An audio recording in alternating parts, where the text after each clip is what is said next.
a like and a subscribe. We're going to continue doing cooks.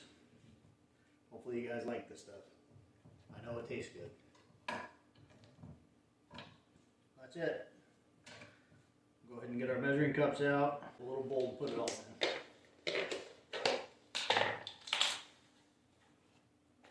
As you can see, it's going to make a lot. If you do the full recipe, you end up with a bowl twice this big. So 1 cup of mayo. That's about good. We're just going to go with 1 teaspoon of yellow mustard. And it's going to be a 1/4 teaspoon of cream of tartar. Just stir it all up, and that's it. There